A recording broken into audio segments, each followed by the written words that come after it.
दोस्तों नमस्कार, मैं मनु पवार। हम पहाड़ के लोग ना बड़े उत्सव प्रेमी लोग हैं कसम से, जिन्हें कहते हैं कौथिगेर लोग, कौतिक प्रेमी लोग। हम आंदोलनों को भी उत्सव में बदलने में देर नहीं करते। कौथिगेर जो ठहरे, हमने 1994 के उत्तराखंड आंदोलन के दौरान भी कई बार ऐसा देखा जिसकी जो मर्जी आ रही है वैसा तमाशा कर रहा है। इस बार भी तमाशों की कमी नहीं है। पहाड़ की अस्मिता से जुड़े जिस मुद्दे को बेहद संजीदा तरीके से और बेहद प्रभावी ढंग से उठाना चाहिए था, उसमें कोई विदूषक कूद पड़ा या रोक दिया जाता है। सारा फोकस वो अपने ऊपर ले लेता है। वो हमारी उत्सव धर्मिता को हवा दे देता है और हम कौथिगेरों की पूरी महफिल लूट ले जाता है। प्रदेश अध्यक्ष महेंद्र भट्ट जी बात कर रहे हैं। बोल रहा हूँ भाई जी, मैं ये कह रहा हूँ सर कि मंत्री प्रेमचंद अग्रवाल जी को पहाड़ियों को उन्होंने गाली दी, उनको हटाया जाएगा नहीं हटाया जाएगा? आप कौन बोल रहे हैं? मैं बिरजू मयाल बात कर रहा हूँ, सत्य शांत समिति के केंद्रीय मीडिया प्रभारी। अच्छा जी जी। एक बार मोदी जी को फोन लगाओ, वो बताएंगे ना। मोदी जी का नंबर दे दो ना तुम। अरे मोदी जी का नंबर उसने गूगल में जाता आप ये बताओ, आप प्रदेश अध्यक्ष को हटाओगे या नहीं हटाओगे? बात करो मुझसे यार। क्या?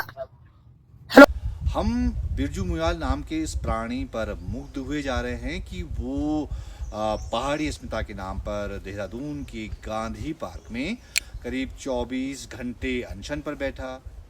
हम इसी पर खुश हैं कि उसने बीजेपी के प्रदेश अध्यक्ष महेंद्र भट्ट को सीधे फोन लगाकर सवाल दाग दिया। बिरजू मुयाल ने अपना रंगमंच सजा लिया और हम दर्शक बनकर उसकी कलाकारी का आनंद उठा रहे हैं, बगैर ये जाने कि वो रामनगर से देहरादून क्यों चला आया, उसका असली मकसद क्या है, उसके पीछे कौन लोग हैं। कहीं उसे किसी ने किसी के खिलाफ इस्तेमाल करने के लिए तो नहीं बैठा दिया, या हमारे मुद्दों को हाईजैक करने के लिए या डाइल्यूट करने के लिए तो उसे मोहरा नहीं बनाया गया है। पत्रकारिता के अपने लंबे अनुभव के बाद मैं आपसे साझा कर रहा हूं कि खबर वही नहीं है जो आपको नंगी आंखों से दिख रही है, बल्कि खबर वो है जो उसके पीछे है, जो दिख नहीं रही है। पत्रकार को वही खबर पकड़नी होती है। बिरजू मुयाल आपको दिख रहा होगा, लेकिन क्या खबर सिर्फ बिरजू मुयाल है, ये दावा नहीं किया जा सकता। वो तो हमारी उत्सव प्रियता को हवा देकर सोशल मीडिया पर चमक गया या चमका दिया गया। हम तालियां बजाते रह गए, लेकिन हमने ये क्यों नहीं सोचा कि ऐसा भी तो हो सकता है कि उसे किसी शातिर ने रोपा होगा ताकि हमारे आंदोलनों की हवा निकल जाए, हमारे असल मुद्दों पर बात ही ना हो। ज़रा सिलसिलेवार तरीके से घटनाओं को जोड़कर देखिए और समझिए। जब से धामी सरकार अपना कथित नया भूमि कानून लाई और वो विधानसभा में पास हुआ, या जब से यूसीसी लागू हुआ, इन कानूनों पर कितनी बात हुई, मूल निवास के मुद्दे पर कितनी बात हुई, विधानसभा सीटों के होने वाले परिसीमन को लेकर कितनी चर्चा हुई। आप दिमाग पर कितना भी जोर डाल लें, हमारे ये सारे मुद्दे, ये ज़रूरी मुद्दे हवा हो चुके हैं। कभी सरकार का कैबिनेट मंत्री पहाड़ियों को गाली दे देता है तो हम उसके पीछे लठ लेकर पड़ जाते हैं। कभी सरकार का एक और मंत्री अपनी पहाड़ी पहचान बताने के बजाय मैदान में अपनी जड़ें बताकर गदगद होता है तो हम उसे गरियाने लगते हैं। क्या आपको नहीं लगता कि इन सारी घटनाओं की कड़ियाँ आपस में जुड़ी हुई हैं?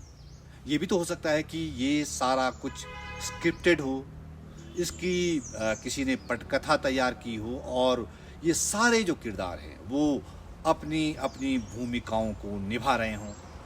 मुझे हैरानी है कि जिस भूमि कानून को लेकर इतना शोर उठा था, जब वो विधानसभा से पास हुआ तो उससे पहले उस पर चर्चा क्यों नहीं हुई? ना विधानसभा के अंदर चर्चा हुई, ना विधानसभा के बाहर बात हुई। ये कोई सामान्य बात तो है नहीं। इसीलिए कह रहा हूं कि किसी बिरजू मुयाल पर फिदा होने के बजाय असली खबर को पकड़िए। हो सकता है कि कोई पर्दे के पीछे से कठपुतलियां नचा रहा हो और हम तालियां बजा रहे हों। 50 घंटा हो गए 50 घंटा में कि नहीं शेयर जरूर करिए मोनो की इरादा करूं अरे लड़ाई वो कर रहे कि नहीं लड़ी जाती पूछे हैं हालांकि एक सवाल ये भी है कि ऐसे तमाशे के लिए स्पेस बना कैसे, ऐसी नौबत आई ही क्यों कि हम किसी बिरजू मुयाल पर फिदा हुए जा रहे हैं। तो इसका सीधा सा जवाब है कि विपक्ष की निष्क्रियता। कांग्रेस को तो समझ में ही नहीं आ रहा है कि वो कुछ करें या ना करें, इसलिए वो चुपचाप बैठे हैं कांग्रेस के लोग। लेकिन ये वक्त चुप बैठने का तो है नहीं। ज़मीन पर जो हलचलें हैं, अगर आप उसकी इबारत नहीं पढ़ पा रहे हैं, नहीं समझ पा रहे हैं, ये आपकी गलती है। फिर जनता को दोष मत देना।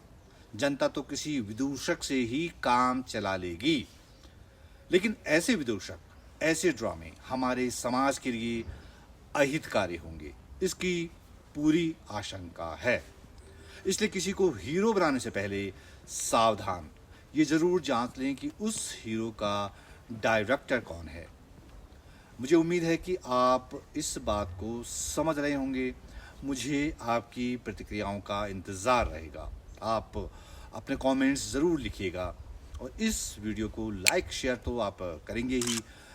अभी तक अगर आपने सब्सक्राइब नहीं किया है तो फटाफट कर लीजिए और बेल आइकन भी ज़रूर क्लिक करेंगे तो आप तक सबसे पहले मेरे वीडियो पहुंच जाएंगे। और आखिर में आपसे एक अपील ये कि मुझे इस कंटेंट के लिए आपसे मदद की दरकार है, ज़रूरत है। मैं अपना UPI का QR कोड आपसे शेयर कर रहा हूँ। कृपया आप इसे स्कैन करके जो भी छोटी मोटी मदद आप कर सकते हैं कृपया कीजिएगा। तो ये वीडियो देखने के लिए आपका बहुत बहुत धन्यवाद और जल्द हाजिर होता हूँ एक नई वीडियो के साथ। तब तक के लिए नमस्कार।